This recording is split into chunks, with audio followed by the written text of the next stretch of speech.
सो hello सभी student, welcome back to my channel. आप देख रहे हैं हिंदुस्तान स्टडीज। मेरा नाम है राहुल। सो अब न्यू सेशन स्टार्ट हो गया है। मैं आप लोगों के लिए क्लास 10th के लिए फर्स्ट वीडियो लेके आया हूँ इस सेशन की, जो कि रहने वाली है केमिकल इक्वेशन क्लास 10th का पार्ट 1। आज हम स्टार्ट करेंगे chemical equation and reactions. Okay, सो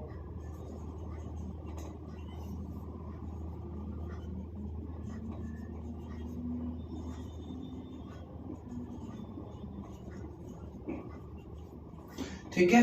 तो क्लास 10th के लिए केमिस्ट्री का आपका ये चैप्टर नंबर 1 है, केमिकल रिएक्शंस एंड इक्वेशन। और वैसे भी आपकी बुक का चैप्टर नंबर 1 है ये। तो इसमें हम लोग केमिकल रिएक्शंस एंड इक्वेशंस के बारे में देखेंगे। सबसे फर्स्ट जो टॉपिक हम स्टार्ट करेंगे इसमें केमिकल रिएक्शंस को स्टार्ट करेंगे। चलो ठीक है। तो केमिकल रिएक्शंस आप सबने छोटी क्लासेस में किया है कि what are chemical reaction. Chemical reaction basically ऐसे रिएक्शंस होते हैं जिसमें always a new substance is formed. तो ये हम बोल सकते हैं a new substance is always formed in these types of reaction. But हम ये छोटी क्लासेस में अगर लिखेंगे तो ये ठीक है, बट प्रॉब्लम है यहाँ पे हमें थोड़ा इसको और इलैबोरेट करना होगा कि chemical reactions are those types of reaction in which a new substance is formed with some amount of other observable changes, जो कि हमें पता होने चाहिए कि क्या क्या ऑब्जर्वेशंस हो सकती हैं। कभी भी केमिकल रिएक्शन अगर होगा तो कुछ ऑब्जर्वेशंस बहुत इंपॉर्टेंट हैं जो हमेशा होती ही हैं। उनमें से एक भी हो सकती है और वो ऑब्जर्वेशन सारी भी हो सकती हैं। तो फर्स्ट ऑब्जर्वेशन है चेंज इन टेम्परेचर, बहुत इंपॉर्टेंट है चेंज इन टेम्परेचर। सेकेंड है, मैं पहले यहां लिख देता हूं चारों, फिर मैं आपको समझाऊंगा। सेकेंड है चेंज इन स्टेट। थर्ड हो जाएगा इवोल्यूशन ऑफ गैस, कोई गैस अगर रिलीज हो रही है तो इवोल्यूशन ऑफ गैस। और फोर्थ हो जाएगा चेंज इन कलर। ठीक है, तो ये चार ऑब्जर्वेशन है। और बाकी आप लिबरेशन ऑफ स्मेल, ओडर, कुछ भी आप लिख सकते हो उसके साथ कि आपको कोई स्मेल आ गई, कोई स्पेसिफिक कैरेक्टरिस्टिक। बेसिकली वो देखो गैस की ही स्मेल होगी तो आपका वो इवोल्यूशन ऑफ अ गैस में कवर हो गया है। लेकिन अगर आप लिखना चाहते हो ओडर तो लिख सकते हो। बट अगर आपको किसी रिएक्शन के टाइम पे कोई स्मेल आती है तो वो जनरली स्मेल जो होती है वो गैस की ही होती है। ठीक है। सो ये जो चार पॉइंट मैंने लिखे यहाँ पे बहुत इंपॉर्टेंट है। इनमें से अगर कोई एक भी होता है तो आप उसको केमिकल रिएक्शन कंसिडर करोगे, और अगर इसमें से चारों भी होते हैं तो भी कोई प्रॉब्लम नहीं है, लेकिन एक होना जरूरी है। तो हम सबसे पहले आते हैं चेंज इन स्टेट पे। चेंज इन स्टेट में क्या करना है हमें, अगर कोई सॉलिड से लिक्विड में कन्वर्ट हो गया, ठीक है, या कोई लिक्विड से गैस में कन्वर्ट हो गया, सो बेसिकली ये सारे जो चेंजेस हैं ये चेंज इन स्टेट में आते हैं। सेकेंड है चेंज इन टेम्परेचर। आपने कोई रिएक्शन किया और रिएक्शन करते वक्त आपका टेम्परेचर इंक्रीज या डिक्रीज हुआ तो दोनों ही आपके चेंज इन टेम्परेचर के अंदर आएंगे। काफी सारे स्टूडेंट्स यहाँ पे गलती क्या करते हैं, वो सिर्फ टेम्परेचर इंक्रीज को काउंट करते हैं चेंज इन टेम्परेचर, बट ऐसा नहीं है। अगर टेम्परेचर इंक्रीज होगा और टेम्परेचर अगर डिक्रीज होगा तो दोनों ही चेंज इन टेम्परेचर आएगा। जैसे मैं एग्जांपल देता हूं, अगर आप कैल्शियम ऑक्साइड को वाटर में ऐड करोगे तो ये बनेगा कैल्शियम हाइड्रोक्साइड, और इस रिएक्शन में कुछ अमाउंट ऑफ हीट भी रिलीज होगी। ये एक्सपेरिमेंट आप घर पे भी कर सकते हो। आपको कैल्शियम ऑक्साइड किसी भी हार्डवेयर स्टोर में मिल जाएगा, व्हाइट कलर का पाउडर होता है, उसमें आप वाटर ऐड करोगे तो ये जो अब आपका सॉल्यूशन बना है ये कैल्शियम हाइड्रोक्साइड बनेगा, और आपको देखने को मिलेगा कि आपकी टेस्ट ट्यूब जो है वो थोड़ी सी वार्म हो गई है। ठीक है, गर्म हो गई टेस्ट ट्यूब थोड़ी सी। तो ये आप कर सकते हो। बाकी अभी जिनको रिएक्शंस का आइडिया नहीं है वो थोड़ी देर वेट करें, 1-2 क्लास, उनको रिएक्शंस का आइडिया मिल जाएगा। ठीक है, नेक्स्ट चलते हैं। हाँ, और अगर आपका टेम्परेचर डिक्रीज होगा, जैसे हम काफी सारे रिएक्शंस देखते हैं, 9th में आपने पढ़ा होगा एसीटोन। तो एसीटोन बेसिकली एक कंपाउंड होता है कार्बन का। तो वो अगर हम अपने हाथ पे लगाते हैं तो हमारा जो पाम है वो थोड़ा ठंडा फील होता है, बिकॉज एसीटोन कुछ अमाउंट ऑफ एनर्जी लेके इवेपोरेट हो जाता है, which makes our palm even colder. ठीक है, तो वो भी एक एग्जांपल है। अगर कोई रिएक्शन में आपका एनर्जी एब्जॉर्ब होके अगर आपको टेम्परेचर डिक्रीज हो रहा है तो वो भी चेंज इन टेम्परेचर में ही काउंट होता है। चलो थर्ड देखो, इवोल्यूशन ऑफ अ गैस। सबसे इजी एग्जांपल है, अगर कभी भी कोई मेटल किसी एसिड से रिएक्ट करता है तो मेटल का सॉल्ट बनेगा और हाइड्रोजन गैस रिलीज होती है। तो इस रिएक्शन में आप जैसे ही देख रहे हो एक गैस रिलीज हो रही है, तो इस टाइप के रिएक्शन आपके केमिकल रिएक्शन होते हैं। और अगर मैं कुछ आपको डेली यूजेस की चीज बताऊं तो जो हम लोग फ्लावर लेते हैं मैदा, फ्लावर में अगर मैं ईस्ट डालता हूं, अपने बचपन में किया होगा 8th में या फिर 7th में, तो अगर हम जब मैदा का जब डो बनाते हैं तो उसमें हम लोग सोडा या ईस्ट डालते हैं, जिससे ये जो मैदा का जो फ्लावर है ये काफी ज्यादा फ्लफी हो जाता है। तो ये जो फ्लफीनेस है ये कार्बन डाइऑक्साइड गैस की वजह से होती है। तो ये आप डेली लाइफ में रिएक्शन देखते हो, तो ये भी एक केमिकल रिएक्शन ही होता है। तो अगर आप कोई भी ऐसी बेक करी हुई चीज खाते हो तो 90% आप उसके अंदर कार्बन डाइऑक्साइड कंज्यूम कर रहे हो, ये आप समझ लो। तो इवोल्यूशन ऑफ अ गैस भी हो गया। चेंज इन कलर, अरे ये तो बचपन से कर रहे हो। आयरन वाला, iron nail when added to the copper sulphate solution it will form iron sulphate and copper will dissociate into a pure metal. तो copper sulphate is blue colour and iron sulphate is green colour. तो यहाँ पे colour change हो गया। तो ये best example है। और आप ये मत सोचना कि मैं कोई अच्छा एग्जांपल लिखूंगा या मैं कोई अच्छा रिएक्शन लिखूंगा तो मार्क्स ज्यादा मिलेंगे, नहीं ऐसा नहीं है। आपको रिएक्शन का पर्पस सॉल्व होना चाहिए, जो चीज है वो आपको समझ आनी चाहिए, बस इतना ही है। ऐसा नहीं है कि आपने 7th में किया है तो यहाँ पे 10th में नहीं लिख सकते, ऐसा नहीं है। आपको जो रिएक्शन आता है वो लिखो, बस वो लॉजिकली राइट होना चाहिए रिएक्शन, ठीक है। तो आगे चलते हैं।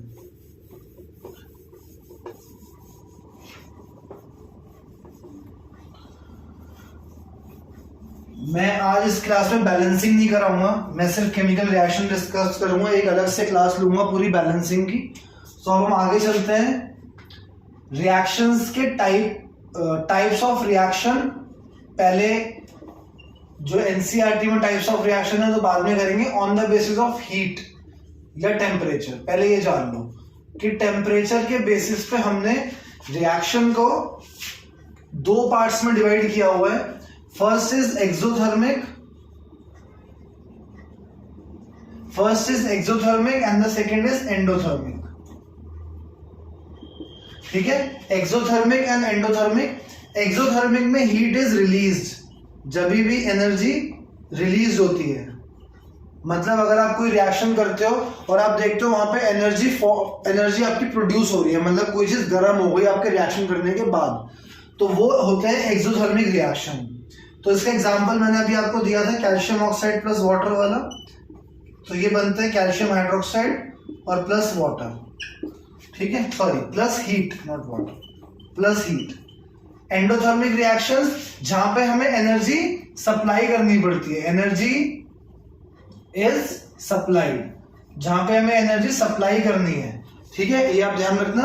अगर आपको एनर्जी को सप्लाई करना पड़े तो वो एंडोथर्मिक रिएक्शन है, और अगर एनर्जी खुद से रिलीज होती है तो वो एक्सोथर्मिक रिएक्शन है। एक्सो मतलब होता है बाहर आना, एग्जॉस्ट आपने करा होगा ना, एग्जॉस्मोसिस। और एंडो मतलब होता है इनसाइड, ठीक है। एक्सो मतलब आउटसाइड, कोई चीज बाहर आती है, और एंडो मतलब अगर कोई चीज अंदर जाती है। और अगर कहीं पे भी वर्ड यूज हो रहा है थर्मल, थर्मिक, तो मतलब आप जान लेना कि हीट की बात हो रही है। तो ये जो THER में लिखा है थर्म, तो basically therm is for heat, क्योंकि हम लोग बोलते हैं ना, हमने करा होगा थर्मल एनर्जी का भी छोटी क्लास में करा होगा, या जो आप लोग विंटर्स में वेयर करते हो उनको भी थर्मल्स बोलते हैं। तो इसलिए because this word stands for heat energy. तो ये आपको आइडिया मिल जाता है वर्ड से क्या हो रहा है। चलो आगे।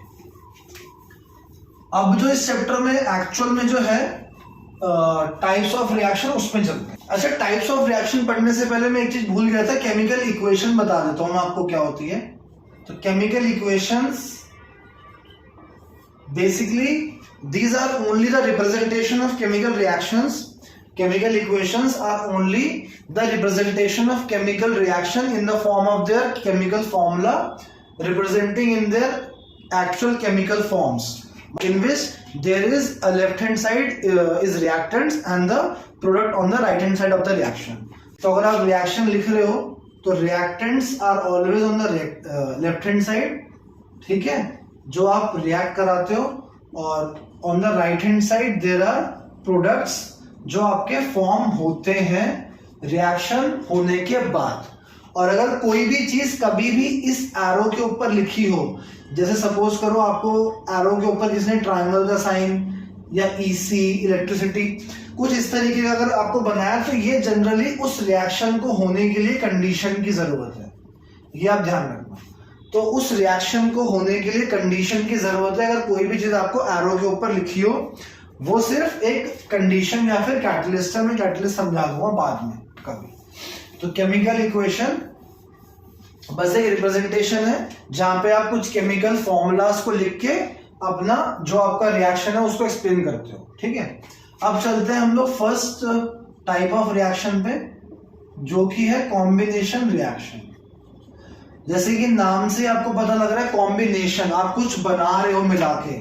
सो when two or more reactants are combined to form a single product, एक दो से ज्यादा रिएक्टेंट भी हो सकते हैं, बट कंडीशन क्या है कि आपका जो प्रोडक्ट है वो सिंगल बनना चाहिए। अगर आप दो या दो से ज्यादा चीजों को मिलाते हो तो एक चीज बननी चाहिए अकेला, सिंगल।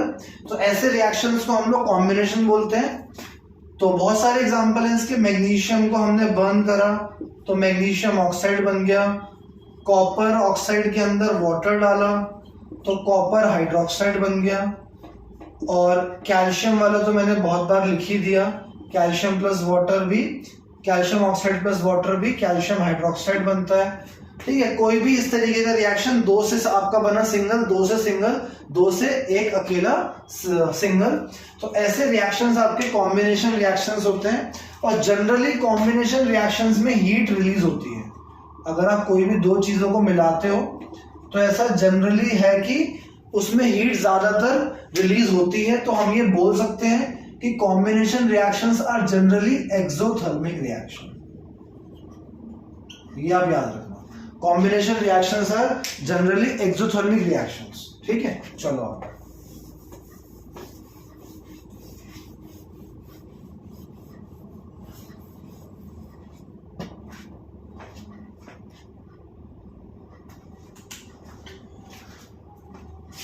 तो देखो नेक्स्ट क्या है आपका डिकम्पोजिशन रिएक्शन। बहुत इंपॉर्टेंट है, सबसे ज्यादा इंपॉर्टेंट रिएक्शन यही है इस पूरे सेक्टर में।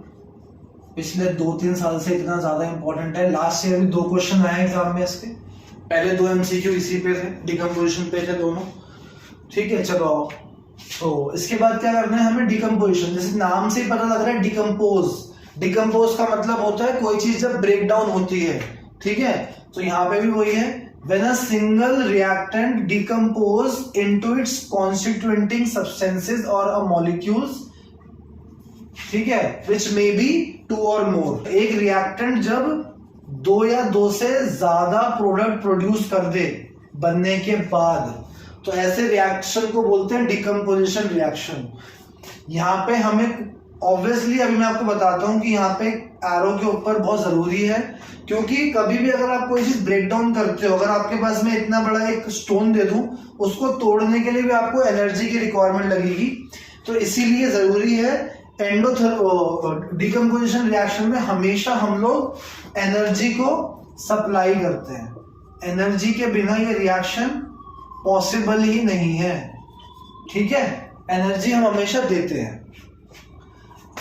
अब मैं जो ABC के फॉर्म में लिख रहा हूं ना सारे रिएक्शंस, तो लास्ट टू लास्ट ईयर आपके सैंपल पेपर में ऐसे क्वेश्चंस थे जहां पे आपको AB के फॉर्म में रिएक्शन लिखे हुए थे और आपको बताना था कि ये कौन से टाइप के रिएक्शन हैं। तो आजकल काफी सारे लोग सिर्फ रिएक्शंस पढ़ लेते हैं बट उनको समझते नहीं है। तो यहाँ पे ये चीज भी आपको ध्यान लगाना है कि MCQ में आपको ऑब्जर्वेशंस भी काम आएगी कि क्या हो रहा है, तो वो भी आपको ध्यान रखना है, ठीक है। तो इसके बाद देखो नेक्स्ट आता है, देखो डिकम्पोजिशन ही पढ़ेंगे। अब जो मैंने आपको बोला कि एनर्जी इज सप्लाइड, भाई एनर्जी देने के हमारे पास जनरली 3 तरीके हैं, भाई हीट कर दो, या फिर आप उसको सनलाइट पास करा दो, मतलब कि आप उसको धूप में रख दो, या फिर इलेक्ट्रिसिटी दे दो। 3 तरह से हम जनरली एनर्जी को सप्लाई कर सकते हैं अपने डेली लाइफ के हिसाब से। तो ये 3 हमारे मेन सोर्स ऑफ एनर्जी है, जिसके बेसिस पे हमारे ये रिएक्शन 3 पार्ट में डिवाइडेड है। देखो यहाँ पे ध्यान से, सबसे पहले थर्मल डिकम्पोजिशन रिएक्शन, जहां पे ऑब्वियसली नाम से पता लग ही गया होगा अब तो कि हीट करना है। सेकेंड है फोटोलिटिक। फोटोलिटिक का मतलब है जहां पे energy in the form of sunlight दे रहे हो आप। और लास्ट है इलेक्ट्रोलिटिक, तीसरा इलेक्ट्रोलिटिक, जहां पे आप ऑब्वियसली नाम भी दिख रहा है, इलेक्ट्रिसिटी के थ्रू एनर्जी को सप्लाई कर रहे हो। ठीक है, चलो नेक्स्ट देखो। तो थर्मल में आप फर्स्ट है थर्मल। भाई देखो थर्मल के 3 रिएक्शन लिख रहा हूं, मतलब आई डोंट थिंक उससे इंपॉर्टेंट रिएक्शन है इस बुक में, पूरी बुक में। ठीक है, उससे इंपॉर्टेंट रिएक्शन नहीं है, ये 3 रिएक्शन बहुत इंपॉर्टेंट है। अब तो तुम्हारा लक है कि भाई लास्ट ईयर आए हैं दोनों, तो इस बार आएंगे नहीं आएंगे देखते हैं। तो FeSO4, लेड नाइट्रेट और कैल्शियम कार्बोनेट, मैं इन दोनों की बात कर रहा हूं, बहुत इंपॉर्टेंट है इन दोनों, बट ये इस बार भी आ गए हैं। Calcium carbonate is CaCO3। अच्छा, काफी सारे स्टूडेंट्स को इन सब में प्रॉब्लम होगी कि भाई हमें ये सॉल्ट के नेम्स याद नहीं है, तो इसके लिए मैं अलग से एक वीडियो लेके आऊंगा, इसके नेक्स्ट वीडियो या फिर उसके नेक्स्ट वीडियो होगी। तो अभी के लिए आप रिएक्शंस और जो आपके एनसीईआरटी के हिसाब से है मैं वो चीजें बता देता हूँ, बट मुझे ये पता है कि इनके अंदर सबको ऑलमोस्ट 80% स्टूडेंट्स को प्रॉब्लम होती है, तो मैं उसके लिए भी अलग से वीडियो बनाऊंगा जहां पे आप उससे हेल्प ले सकते हो। लेकिन अभी के लिए मैं आपको डायरेक्टली बता रहा हूँ, तो आप वो देख लो। और इसमें एक अच्छी बात यह है कि ये 3 रिएक्शन जो एनसीईआरटी में है, इसके अलावा आपको ऐसा नहीं है कि वो रैंडमली कुछ भी सॉल्ट दे देंगे और आपको बोलेंगे रिएक्शन लिखो, ऐसा नहीं होता। रिएक्शंस इन्हीं के आएंगे, ये ध्यान रखना। तो आप अगर हीट करने हैं तो हम लोग ट्रायंगल का साइन लगाते हैं केमिस्ट्री में, the sign of triangle is used to represent the heat.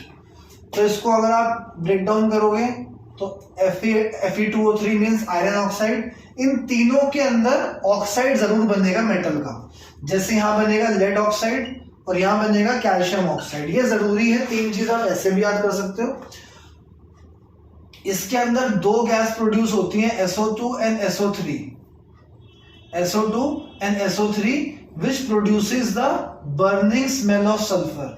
Burning sulphur की स्मेल आती है यहाँ पे, तो ये आइडेंटिफिकेशन है कि ये वाला रिएक्शन हो रहा है। अगर बर्निंग सल्फर की स्मेल आपको थोड़ी बहुत भी एक्सपीरियंस करनी है, तो जो रोड मैट होता है ना, जहां पे रोड बनते हैं, तो वहां पे जो एक अजीब सी स्मेल आती है, वो स्मेल होती है ये। ठीक है, अब यहाँ पे भी सेम चीज है, ऑक्साइड तो बन गया, इसमें 2 गैस निकलती है यहाँ पे भी, NO2 और O2।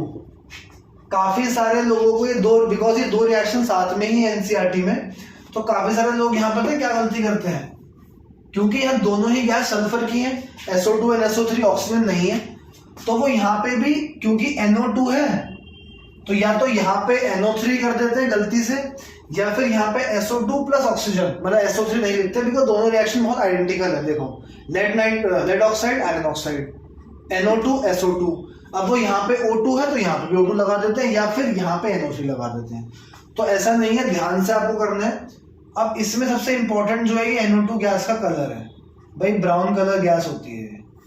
तो ये सारे रिएक्शन आपको काम आएंगे क्वेश्चन करते वक्त, बिकॉज वो आपको बोलेंगे a crystal is heated on a very high temperature and produces a yellow colour oxide and a brown colour gas. ठीक है, and a crystal is of metal nitrate. तो आप वैसे ही समझ जाना क्या हो रहा है, ब्राउन कलर गैस, बिकॉज और कहीं नहीं है ये। तो आपको जैसे ही देखोगे आपको ये पता लग गया भाई ये तो लेड नाइट्रेट है, बिकॉज उसने हिंट दे दिया आपको कि एक मेटल का नाइट्रेट है। तो लेड नाइट्रेट को हीट करोगे तो लेड ऑक्साइड बनता है, NO2 NO2। तो ऐसे आपको आइडेंटिफिकेशन हो जाएगी। ये बड़ा इजी है। कैल्शियम कार्बोनेट को हीट करेंगे तो कैल्शियम ऑक्साइड और CO2 गैस निकलती है, बड़ा इजी है। CO2 gas is colourless gas. CO2 gas का कोई कलर नहीं होता, कोई स्मेल नहीं होती। यहाँ पे भी कोई कलर नहीं होता, यहाँ पे कलर नहीं होता बट स्मेल होती है अलग सी। यहाँ पे कलर होता है NO2 गैस का, ब्राउन कलर गैस। काफी सारे बच्चे गलती से नाइट्रोजन गैस को ब्राउन लिख देते हैं, बट नहीं, थोड़ा लॉजिक लगाओगे तो एटमॉस्फेयर में 78% नाइट्रोजन है, तो ब्राउन कैसे हो सकती है। तो इसलिए थोड़ा लॉजिक भी लगाओगे तो आप MCQ आराम से कर सकते हो। चलो थर्ड रिएक्शन, अभी तो इसका फोटोलिटिक वाला रिएक्शन है, एंड इलेक्ट्रोलाइटिक भी है। तो ये मैंने आपको सिर्फ अभी थर्मल डिकम्पोजिशन पढ़ाया। फोटोलिटिक के दो रिएक्शन है, मैं पहले लिख देता हूँ फटाफट। AgCl को हम लोगों यहाँ पे लिख लेना आप सनलाइट, तो ये सिल्वर अलग हो जाएगा और क्लोरीन गैस अलग से डिकम्पोज होके इवेपोरेट हो जाएगी। Same reaction is with AgBr, यहाँ भी सेम लिखना है आपको सनलाइट, Ag अलग हो जाएगा और Br2 गैस अलग हो जाएगी। ठीक है, तो मैं दो चीज आपको बताता हूं पहले। For this reaction used in black and white photography, used in black and white photography, आपको याद रखना है। इसके अलावा आपको इस रिएक्शन में और कुछ नहीं पूछेगा, क्यों होता था, कब होता था, कहां होता था, कुछ नहीं। सिर्फ आपको पता होना चाहिए ब्लैक एंड व्हाइट फोटोग्राफी के अंदर ये रिएक्शन यूज होता है सिर्फ। ठीक है, इतना आपको याद होना चाहिए। अब इस रिएक्शन के लिए क्या करना है कि why silver chloride stored in dark coloured bottle, why AgCl stored in dark coloured bottles, इसका आंसर आपको पता होना चाहिए। और फिर आपको ये रिएक्शन लिखना है। उसके बाद एक लाइन लिखो क्यों और रिएक्शन लिखो। क्यों का आंसर आपको रिएक्शन से मिल रहा है। If we store AgCl in dark colored bottle, it will absorb the sunlight and energy from it and decompose into Ag, and chlorine gas will be evaporate or leave after some time, so makes the vessel grayish in color। भाई अगर एक vessel के अंदर AgCl आप रखते हो और वो आपका कलर नहीं है, मतलब वो ट्रांसपेरेंट है, तो आपकी सनलाइट जो है वो इसको एब्जॉर्ब कर लेगी AgCl, और क्या होगा, यहाँ से आपकी क्लोरीन गैस उड़ जाएगी और ये जो आपका ये जो यहाँ से जो बर्तन है, जो भी आपका वेसल है, ये आपको दिखेगा कि यार ये तो ग्रे हो गया, बिकॉज Ag बचेगा बस, बाकी यहाँ पे और कुछ नहीं बचेगा। और Ag होता है थोड़ा सा ग्रेइश कलर का, सिल्वर। ठीक है, ये हो गया। सिर्फ इसके दो ही रिएक्शन है, यही आपको याद रखना है और कुछ याद नहीं रखना है इसमें। और इसका जो गिव रीजन है वो भी यही आता है, उसके अलावा और कोई गिव रीजन नहीं आता। फिर है इलेक्ट्रोलिटिक, इसका भी एक ही रिएक्शन है। वाटर को आप इलेक्ट्रोलिसिस करके अलग कर दो, हाइड्रोजन गैस अलग, ऑक्सीजन गैस अलग, दोनों गैस अलग हो गई। ठीक है, इजी है ये। इसमें मैं तुम्हें एक चीज बताता हूं, बहुत इंपॉर्टेंट है। आप जब भी इलेक्ट्रोलिसिस करते हो, ठीक है, जब भी आप इलेक्ट्रोलिसिस करते हो तो हमेशा एक चीज जरूर पूछते हैं टीचर्स कि भाई कैथोड पे और एनोड पे क्या हो रहा है, और सबको इसके अंदर प्रॉब्लम है। कैथोड और एनोड पे क्या होता है, सबको इसके अंदर प्रॉब्लम है। तो देखो क्या होता है कैथोड एनोड के अंदर। आप कोई भी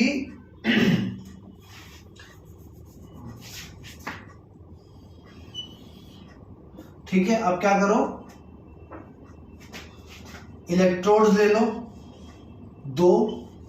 देखो मैं इसमें कुछ भी मार्क नहीं करूंगा, अभी जैसे जैसे मैं कर रहा हूं वैसे वैसे अगर आप सीख गए तो बहुत इजी हो जाएगा ये। इसके बाद मैं क्या कर रहा हूं, मैं दो इलेक्ट्रोड्स को बैटरी कनेक्शन दे रहा हूं, एक को पॉजिटिव एक को नेगेटिव। ये मैं अपनी मर्जी से दे रहा हूं, आप चाहो तो इस वाले को पॉजिटिव रख लो, लेकिन नाम आपको पॉजिटिव नेगेटिव के हिसाब से देना है। ये नहीं कि आपका अगर यहाँ पे मैंने एनोड लिखा है तो आप भी यहाँ एनोड लिख दो, नहीं, जहां पॉजिटिव है उसके हिसाब से नाम लिखना है। अच्छा, छोटी क्लास, लास्ट क्लास में आपने पढ़ा होगा 9th में कि कैटायन जो होते हैं वो पॉजिटिवली चार्ज आयंस होते हैं और एनायन जो होते हैं वो नेगेटिवली चार्ज आयंस होते हैं। भाई जो पॉजिटिवली आयन चार्ज होते हैं वो नेगेटिव के पास जाएगा ऑब्वियसली, और जो नेगेटिव है वो हमेशा पॉजिटिव के पास जाएगा। इसीलिए नेगेटिव इलेक्ट्रोड होती है कैथोड, ये याद रखना। सब लोग सोचते हैं कैटायन पॉजिटिव, बिकॉज कैटायन आपको पढ़ते पढ़ते 2-3 साल हो चुके हैं। आपने मतलब 7th में नाम आई थिंक सुना होगा, तो आपको 2-3 साल हो गए, बट ये नाम आपने ज्यादा नहीं सुना। तो आप लोग क्या सोचते हो, कैटायन पॉजिटिव कैथोड भी पॉजिटिव, बट ऐसा नहीं है। कैटायन जिसके पास जाएगा वो इलेक्ट्रोड होती है कैथोड, और इसलिए वो नेगेटिव है। और सिमिलरली एनोड इज पॉजिटिव। तो अगर ऐसे याद रखोगे तो कभी भी नहीं भूलोगे।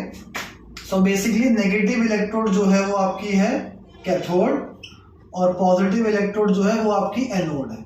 ठीक है, अगर मेरा नेगेटिव इस तरफ होता तो मैं यहाँ पे कैथोड लिखता और वहां पे एनोड लिखता, वो मेरी मर्जी है। बट जनरली मुझे पसंद है कि पहले बैटरी का पॉजिटिव बनाओ फिर नेगेटिव बनाओ। बाकी एनसीईआरटी में डायग्राम आप इसका देख लेना, इवन वहां तो आई थिंक पॉजिटिव नेगेटिव भी नहीं दिया है।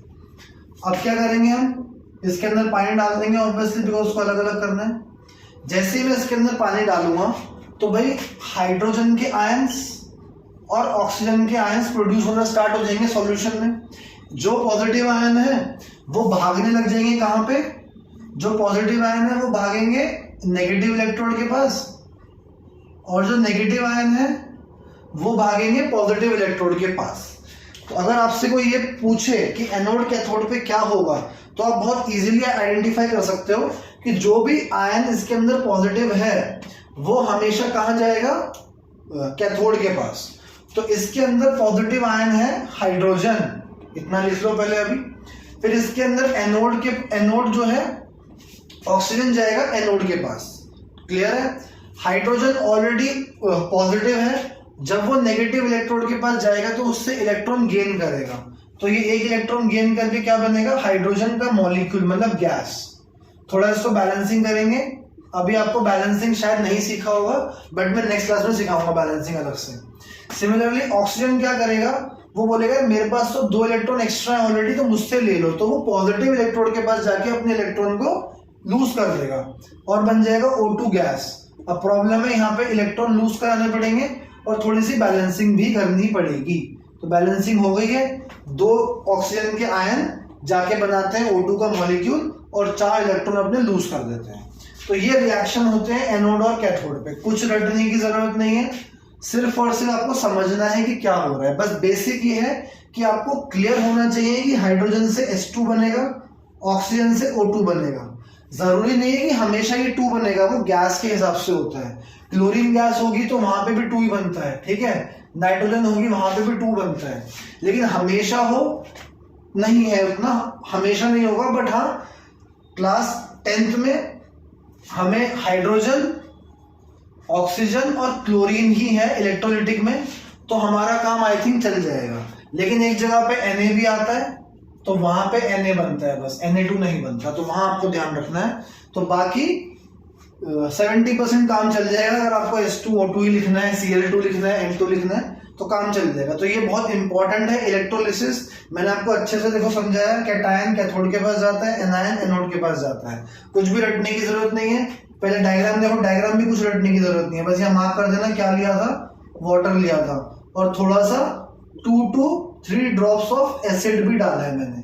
कोई भी एसिड ले लेना, कोई प्रॉब्लम नहीं है। अब आप पूछोगे एसिड क्या करता है, जब भी हम लोग इलेक्ट्रोलिसिस करते हैं तो थोड़ा सा 1-2 ड्रॉप एसिड डालते हैं, ताकि हमारा कंडक्शन जो है, जो हमारी कंडक्टिविटी है पूरे हमारे अपैरेटस की या हमारे सेटअप की, वो थोड़ी सी कंडक्टिविटी बढ़ जाए और हमारा जो एक्सपेरिमेंट है वो अच्छे से हो जाए, इसलिए होता है, बस और कुछ नहीं है इसका। वो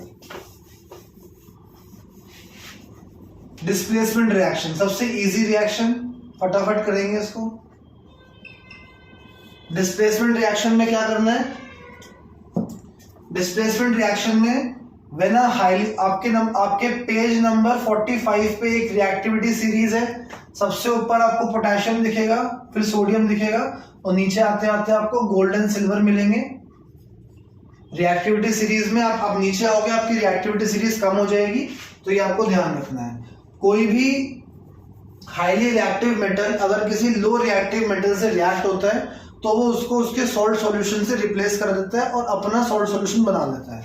जैसे अगर एक रिएक्टिव मेटल है Ba, अगर एक रिएक्टिव मेटल है A और B और C, मतलब B एक और मेटल होगा कोई जिसने सॉल्ट बनाया होगा अपना किसी एक C एनायन के साथ, तो ये अपना अच्छे से बैठा हुआ है, बट A आ गया, A ने क्या बोला, A is more reactive than B, तो वो बोलेगा B को भाई तू निकल जा, मुझे अपना सॉल्ट बनाने दे। तो A C के साथ सॉल्ट बना लेगा अपना और B को बाहर भगा देगा। तो ऐसे रिएक्शंस होते हैं डिस्प्लेसमेंट रिएक्शन। एग्जांपल देखो, एग्जांपल के लिए आयरन वाला एग्जांपल सबसे बेस्ट है, अभी लिखा भी था मैंने। Iron plus copper sulphate gives you iron sulphate and copper. तो कॉपर यहाँ पे अपना सल्फेट बना के बैठा था, एकदम बढ़िया अच्छे से कलर था उसके पास ब्लू, बट इसने क्या करा, बोला हट जा, मुझे ग्रीन कलर बनाने दे बिकॉज मैं ज्यादा रिएक्टिव हूँ। तो इसने यहाँ से कॉपर को हटा के आयरन ने अपना सॉल्ट बना लिया। तो ऐसे रिएक्शन जरूरी नहीं है हमेशा होगा, अगर ये इसका उल्टा हो जाए तो ये नो रिएक्शन लिख के आ जाना, कभी जबरदस्ती कुछ भी लिख के आ जाओ, बिकॉज ये रिएक्शन पॉसिबल नहीं है, because copper is lesser reactive than iron. ठीक है, तो ये आपके डिस्प्लेसमेंट रिएक्शन था, बहुत इजी है। लेकिन AB वाला फॉर्म भी मैंने देखो यहाँ पे भी लिखा है, ठीक है। तो ये ध्यान रखना, ये लास्ट टू लास्ट ईयर आया हुआ है सैंपल पेपर में, आइडेंटिफिकेशन बहुत इंपॉर्टेंट है। इसके बाद लास्ट है डबल डिस्प्लेसमेंट, लास्ट है double displacement reaction. Double displacement reaction में जो है आपकी रिएक्टिविटी सीरीज का कोई रोल नहीं है, ये नॉर्मली हो जाता है। इसमें अगर आप कोई भी दो आयन लेते हो,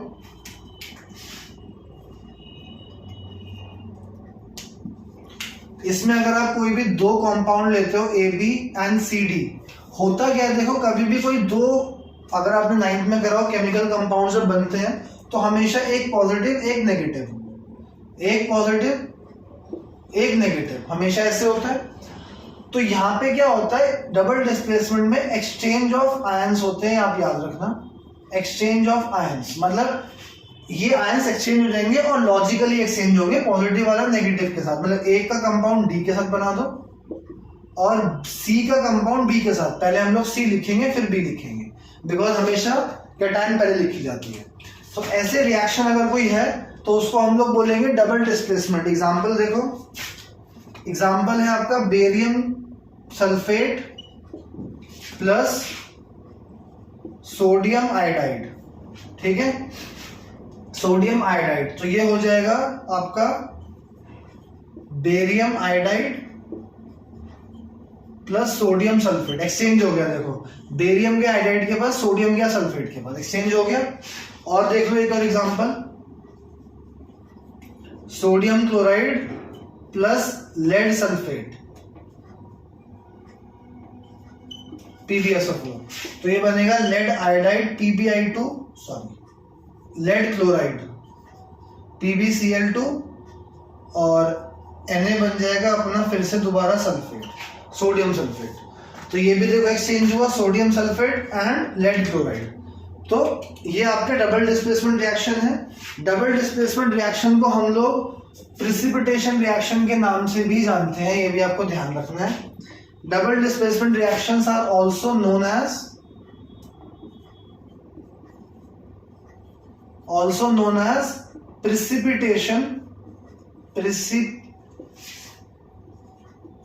प्रिसिपिटेशन रिएक्शन।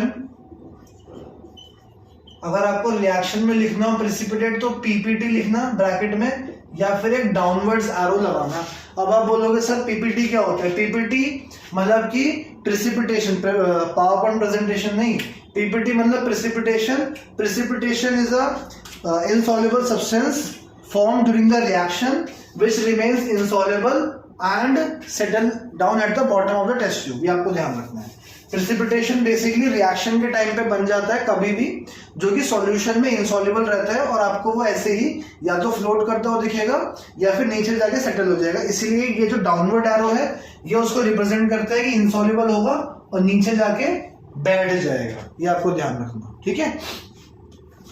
अब आप बोलोगे सर हमें कैसे पता है कि यहाँ पे प्रिसिपिटेट बन रहा है नहीं बन रहा, या किसका बन रहा है? बिकॉज दो चीज बन रही है तो दोनों में से प्रिसिपिटेट कौन बना रहा है? तो एक चीज आप याद रखना जो यहाँ पे आपको 99% रिएक्शन में काम आ जाएगी, जितने भी डाइवेलेंट सॉल्ट है, मतलब डाइवेलेंट सॉल्ट मतलब जिसके अंदर कोई +2 वाला एक आयन है, जैसे कैल्शियम हो गया, लेड हो गया, ठीक है, बेरियम हो गया, मैग्नीशियम हो गया, तो ये जनरली पीपीटी बनाते हैं। तो आप क्या बोलोगे, बेरियम आयोडाइड का है पीपीटी तो उसके ब्रैकेट में या तो डाउनवर्ड एरो या पीपीटी, यहाँ पे लेड क्लोराइड की भी पीपीटी बनेगी। अब बात आती है इसमें कलर, तो वो मैं आपको बाद में बताऊंगा कलर किसका क्या होता है। जनरली लेड के जो सॉल्ट होते हैं वो येलो होते हैं, चाहे लेड ऑक्साइड ले लो चाहे लेड आयोडाइड ले लो, ठीक है, ये जनरली येलो होते हैं। तो ये भी आपको सीख जाओगे बिकॉज एनसीईआरटी में है ये कलर 2-3 जगह पे, तो आपको वो याद होना चाहिए तभी आप रिएक्शन कर पाओगे अच्छे से, ठीक है। तो ये आपके डबल डिस्प्लेसमेंट रिएक्शन थे।